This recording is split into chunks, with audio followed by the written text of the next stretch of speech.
وموعظة وذكرى للمؤمنين وقل للذين لا يؤمنون اعملوا على مكانتكم إنا عاملون وانتظروا إنا منتظرون ولله غيب السماوات والأرض وإليه يرجع الأمر كله فاعبده وتوكل عليه وما ربك بغافل عما تعملون۔ اللہ رب العزت ارشاد فرما رہے ہیں وَكُلًّا اور تمام واقعات جو پیچھے گزرے ہیں اس کا ترجمہ کریں گے، اور تمام نقص ہم بیان کرتے ہیں آپ پر من انباء الرسل نبیوں کی خبروں میں سے، ما وہ خبریں نثبت بہ فؤادک کہ مضبوط کر دیں ہم ان کے ذریعے سے آپ کے دلوں کو، وجاءک اور آیا آپ کے پاس اس معاملے میں حق اور نصیحت، وذکریٰ اور یاد دہانی للمؤمنین مومنین کے لیے۔ اور اے نبی آپ فرما دیجئے ان لوگوں سے جو ایمان نہیں لاتے، عمل کرو تم اپنی جگہوں پر، انا عاملون بے شک ہم بھی عمل کرنے والے ہیں، وانتظروا اور انتظار کرو تم، انا منتظرون بے شک ہم بھی انتظار کرنے والے ہیں۔ وَلِلَّهِ غیب السماوات والارض اور اللہ کے لیے آسمانوں اور زمین کی غیب شدہ چیزیں ہیں، اور اسی کی طرف تمام کے تمام معاملات لوٹائے جائیں گے، پس عبادت کرو تم اس کی اور بھروسہ کرو تم اس پر، وما ربک بغافل عما تعملون اور تیرا رب غافل نہیں ہے ان کاموں سے جو تم کرتے ہو۔ دوستو ان آیات مبارکہ میں نبی محترم اللہ تبارک و تعالیٰ نے اس پوری سورہ ہود کا خلاصہ بیان کیا ہے۔ یہ جو ہم نے پیچھے سورہ ہود پڑھی اس کا خلاصہ اور مقصد بیان کیا ہے۔ اللہ تبارک و تعالیٰ فرماتے ہیں کہ ہم یہ جو نبیوں کی خبریں آپ کو بیان کرتے ہیں، آپ کے سامنے رکھتے ہیں، اس سے مقصود آپ کے دل کو مضبوط کرنا ہے۔ امتوں کی خبریں نہیں اللہ رب العزت نے بیان فرمائی۔ کیا جملہ ارشاد فرمایا؟ نبیوں کی خبریں۔ میں دوستو ایک ہے امتوں کے اوپر اللہ کا عذاب آنا، یہ ایک الگ میٹر ہے، اور ایک ہے امتوں کا نبیوں کو ستانا۔ گزشتہ امتوں نے جو اپنے نبیوں کو کیا کیا؟ ستایا اور تکلیفیں دی۔ رسول اللہ صلی اللہ علیہ وسلم اللہ تبارک و تعالیٰ ارشاد فرماتے ہیں کہ وہ جو پچھلی تکلیفیں پچھلے نبیوں کو آئی ہیں، وہ نبیوں کی خبریں ہم آپ کے سامنے رکھتے ہیں تاکہ آپ کا دل مضبوط ہو جائے کہ جیسے ان کو تکلیف دی گئی ہے مجھے بھی تکلیف دی جا رہی ہے، اس لیے آپ پریشان نہ ہوں، گھبرائیں نہ کہ جی پہلے نبیوں کو تو تکلیفیں دی نہیں گئیں اور مجھے تکلیفیں دی جا رہی ہیں۔ نبی محترم صلی اللہ علیہ وسلم جس وقت وحی لے کر آئے، پہلی وحی، اور حضرت خدیجہ الکبریٰ رضی اللہ تعالی عنہ کے پاس آئے، حضرت خدیجہ رضی اللہ تعالی عنہ نے چادر ڈال دی کیونکہ بڑے گھبرائے ہوئے تھے، کپ کپی طاری تھی، بڑا ڈر اور خوف تھا کہ پتہ نہیں کیا ہو گیا۔ جس وقت یہ کیفیت ختم ہوئی، آپ نے اپنی ساری بات حضرت خدیجہ کے سامنے رکھی۔ حضرت خدیجہ رضی اللہ تعالی عنہ نے اپنے انداز میں تسلی دی، تسلی دینے کے بعد اپنے چچا زاد بھائی کے پاس لے گئی۔ وہ پہلے کیا تھے؟ مشرک تھے، مکہ کے چونکہ رہنے والے تھے، مشرک تھے، لیکن بعد میں انہوں نے عیسائی مذہب اختیار کر لیا تھا۔ اور مزے کی بات یہ ہے کہ عیسائیت میں انہوں نے اتنا مقام حاصل کیا تھا کہ وہ اب عبرانی سے عربی زبان میں بائبل کو، تورات کو منتقل کیا کرتے تھے، ٹرانسلیشن کیا کرتے تھے۔ حضرت خدیجہ رضی اللہ تعالی عنہ ان کے پاس لے گئیں اور انہیں جا کر بتلایا کہ ایسے ایسے معاملہ ہے۔ اللہ کے پیارے پیغمبر نے جب یہ معاملہ سامنے رکھا تو انہوں نے ایک پیارا جملہ ارشاد فرمایا کہ یہ تو وہی فرشتہ ہے جو فرشتہ حضرت موسیٰ علیہ السلام کے پاس آیا کرتا تھا۔ اس کا مطلب یہ ہوا کہ اللہ تبارک و تعالیٰ آپ کو نبوت عطا فرمائیں گے، آپ نبی بنیں گے۔ پھر دو جملے اور ارشاد فرمائے، ایک تو یہ فرمایا کہ افسوس کہ آپ کے شہر والے آپ کو نکال دیں گے، جس شہر میں آپ رہ رہی ہیں آپ کو اس شہر والے نکال دیں گے۔ حضور نے پوچھا آوا مخرجیہ، کیا مجھے بھی نکالا جائے گا؟ میں تو صادق بھی ہوں، امین بھی ہوں، ان کا چہیتا بھی ہوں، لاڈلا بھی ہوں، ان کا بیٹا بھی ہوں، ان کا رشتہ دار بھی ہوں، اور ہمارا خاندان قریشی خاندان ہے، اس میں قریشی خاندان کے اوپر بنو ہاشم ہے، ہماری تو سرداری ہے، ہمارے 100 قبیلے ہیں، یہ مجھے نکالیں گے؟ تو انہوں نے کہا کہ کوئی نبی ایسا نہیں آیا جس کو نکالا نہیں گیا، کوئی نبی ایسا نہیں آیا جن کو نکالا نہیں گیا، جس کو تکلیفیں نہ دی گئی ہوں۔ اور دوسرا جملہ انہوں نے یہ ارشاد فرمایا، کاش کہ میں اس وقت جوان ہوتا، میں آپ کی مدد کرتا۔ اس وقت ضعیف العمر ہو چکے تھے، بالکل بوڑھے ہو چکے تھے، اور چند دنوں کے بعد وہ فوت بھی ہو گئے تھے۔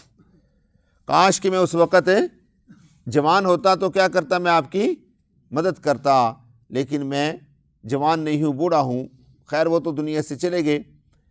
تو اس واقعہ سے پتہ چلتا ہے کہ پہلے انبیاء کی گواہی ایک عیسائی، جو صرف عیسائی نہیں ہے بلکہ بڑا عیسائی ہے، اور اس کے بارے میں آتا ہے کہ اس کو سارے اس زمانے کے پادریوں نے مل کر ایک عزت اور ایک مقام دی تھی کہ یہ آدمی اس وقت تورات کو جاننے والا، انجیل کو اور زبور کو جاننے والا، اس سے ماہر بندہ کوئی نہیں ہے اس وقت اس علاقے میں۔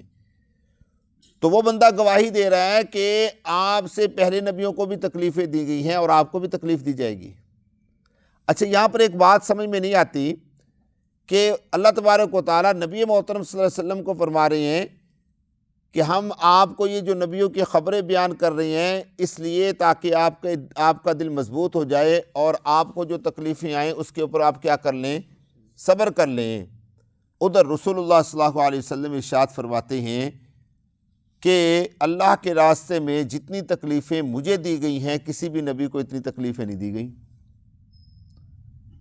اب دونوں باتوں میں آپس میں تھوڑا سا بظاہر کیا نظر آتا ہے، تضاد نظر آ رہا ہے کہ رسول اللہ صلی اللہ علیہ وسلم کو تسلی بھی دی جا رہی ہے، اور ادھر اللہ کے پیارے پیغمبر فرماتے ہیں کہ مجھے سب سے زیادہ سارے نبیوں سے زیادہ تکلیفیں دی گئی۔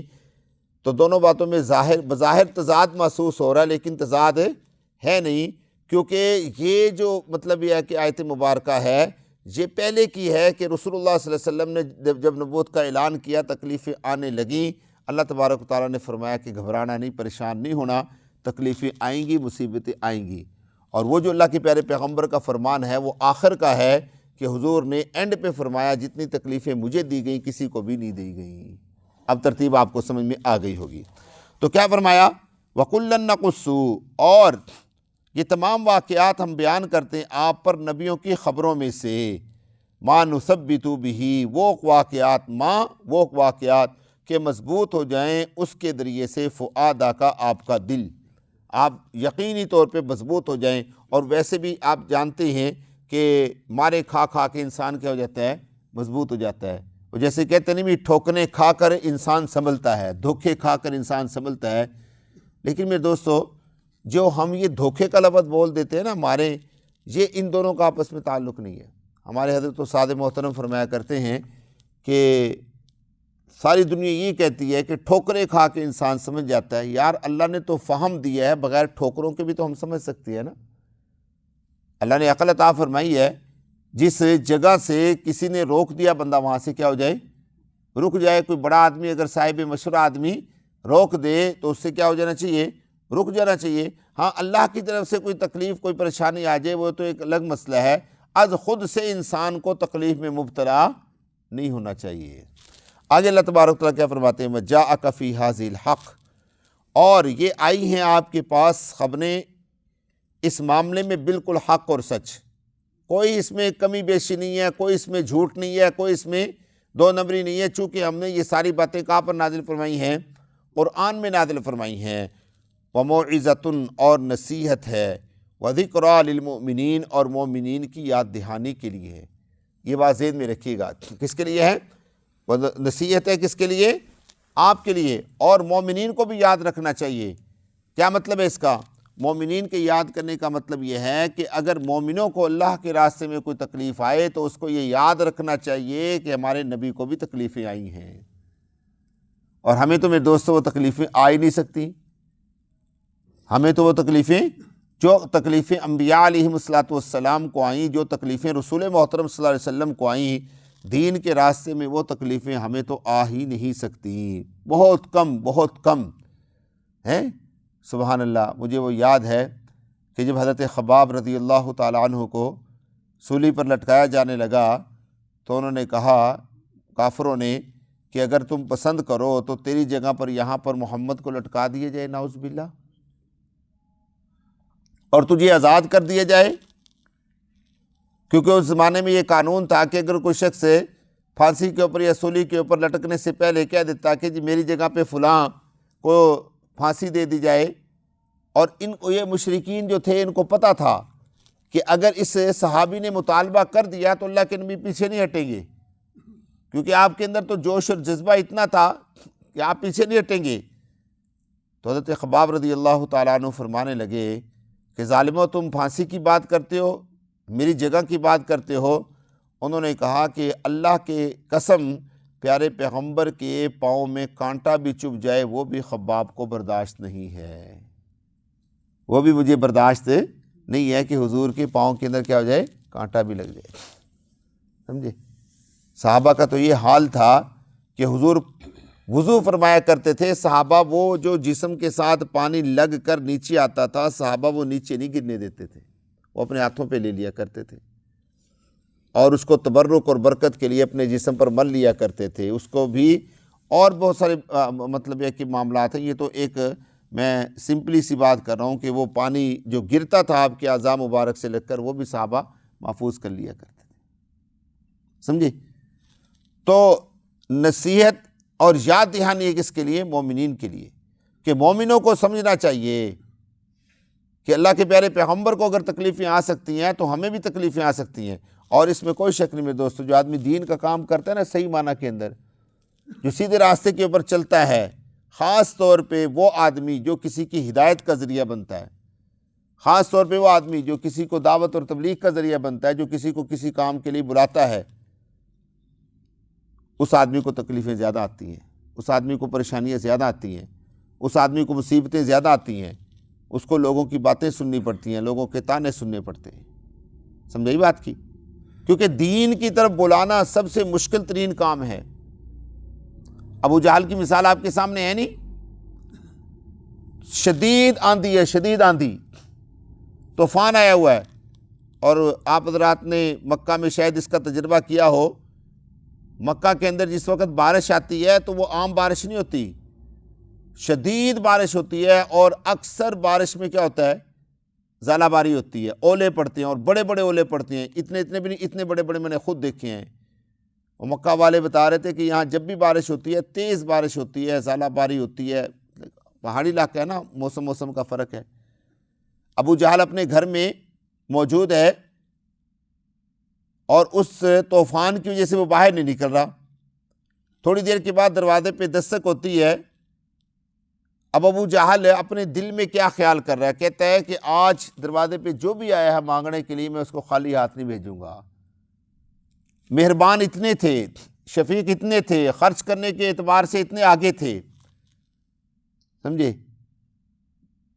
آندھی اور طوفان کو دیکھ کر دل میں یہ ولولہ پیدا ہو گیا کہ یار اس پریشانی میں ابو جہل کا دروازہ جس نے کھٹکھٹایا ہے نا، وہ کوئی عام پریشانی نہیں ہوگی، وہ ضرورت مند ہے جو آیا ہے۔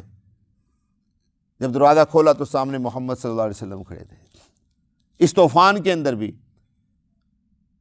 اور ایک ہی بات کہی، چچا کلمہ پڑھ لو، مسلمان ہو جاؤ، میں گواہی دے دوں گا تیری قیامت والے دن۔ ابو جہل نے اتنی بڑی بات کر کے کہ جو آئے گا مانگنے کے لیے میں اس کو دوں گا، حضور کو دھکا دے دیا، دھتکار دیا، نہیں پڑھا کلمہ۔ تو یہ چیزیں ہمارے لیے بڑی تسلی ہیں کہ جب رسول اللہ صلی اللہ علیہ وسلم جگہ جگہ پہ جاتے تھے اور لوگ ان کو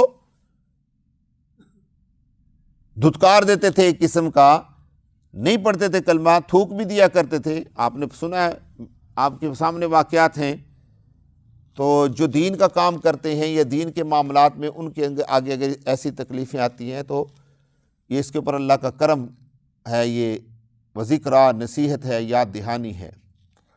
اور اس کے بعد فرمایا یہ تو مومنین کا حال تھا نا، مومنوں کو تو تسلی دے دی۔ ہاں میرے دوستو ایک بات یہاں پر یاد رکھیے گا، یہ بات ذہن میں رکھیے گا کہ دین کے معاملے میں کبھی کسی سے ناراض نہیں ہونا چاہیے۔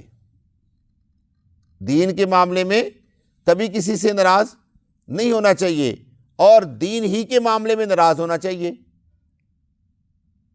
آپ بھی کہیں گے یہ عجیب بات ہوگی، دین کے معاملے میں کسی سے ناراض نہیں ہونا چاہیے اور دین ہی کے معاملے میں ناراض ہونا چاہیے۔ دنیا کا تو کوئی بھی معاملہ ایسا نہیں ہے جس کے اندر ناراض ہونے کا حکم ہے۔ اگر کوئی آدمی دنیا کے کسی معاملے کے اندر ناراض ہوتا ہے، نبی محترم صلی اللہ علیہ وسلم نے فرمایا کہ من حجر اخاہ ثلاثۃ ایام، جس آدمی نے اپنے بھائی کو 3 دن چھوڑ دیا اور 3 دن کے بعد اس کی موت آ گئی، مجھے پرواہ نہیں ہے کہ وہ جہنم کے اندر چلا جائے۔ یہ ہے دنیا کا معاملہ۔ دین کے معاملے میں ناراض ہونا چاہیے۔ یہ کیا ہے؟ اگر کوئی شخص نماز نہیں پڑھتا، اگر کوئی شخص اعمال صالحہ نہیں کرتا تو اسے ناراض ہونا چاہیے، اور دین ہی کی وجہ سے ناراض نہیں ہونا چاہیے۔ اگر کوئی شخص آپ کی اصلاح کرتا ہے، آپ کی تربیت کرتا ہے، تو اس سے کبھی انسان کو ناراض نہیں ہونا چاہیے۔ بات سمجھا گئی آپ حضرات کو؟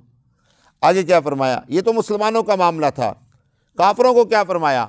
اے نبی آپ فرما دیجئے لا یؤمنون، ان لوگوں سے جو ایمان نہیں لاتے، عمل کرو تم اپنی جگہ پر، ہم اپنی جگہ پر عمل کرتے ہیں، جاؤ۔ اب یہ دیکھیں، یہ آیت مبارکہ پچھلے واقعات میں بھی آپ نے پڑھی، نبیوں کو بھی فرمایا گیا اور رسول اللہ صلی اللہ علیہ وسلم کو بھی فرمایا جا رہا ہے۔ اس کا مطلب یہ ہوا کہ لوگوں تک بات کو پہنچانا ذمہ داری ہے، لوگوں کے عمل کروانا ذمہ داری نہیں ہے۔ آپ عمل کریں یا نہ کریں، آپ کی مرضی کی بات ہے، ہم نے آپ کو بتا دیا۔ آپ عمل کریں یا نہ کریں، ہم نے آپ کو بتلا دیا، بس۔ وانتظروا انا منتظرون، انتظار کرو تم، بے شک ہم بھی تمہارے ساتھ انتظار کرنے والے ہیں۔ اور باقی رحمت سے یہ کہ کوئی انسان یہ کہے کہ میں جو کچھ مرضی کروں میں اللہ کی پکڑ میں نہیں آ سکتا، میں جو کچھ مرضی کروں میں اللہ کی پکڑ میں نہیں آ سکتا، تو اس کے بارے میں فرماتے ہیں وَلِلَّهِ غَيْبُ السَّمَاوَاتِ وَالْأَرْضِ، اللہ کے لیے آسمانوں اور زمین کی غیب شدہ باتیں ہیں۔ وَإِلَيْهِ يُرْجَعُ الْأَمْرُ، اور اسی کی طرف لوٹائے جائیں گے تمام کے تمام معاملات۔ فَاعْبُدْهُ، بس تم اس کی عبادت کرو، وَتَوَكَّلْ عَلَيْهِ، اور اس پر بھروسہ کرو۔ وَمَا رَبُّكَ بِغَافِلٍ عَمَّا تَعْمَلُونَ، اور تیرا رب جو ہے وہ غافل نہیں ہے۔ اللہ مجھے اور آپ کو فہم نصیب فرمائے۔ الحمدللہ۔ اللہ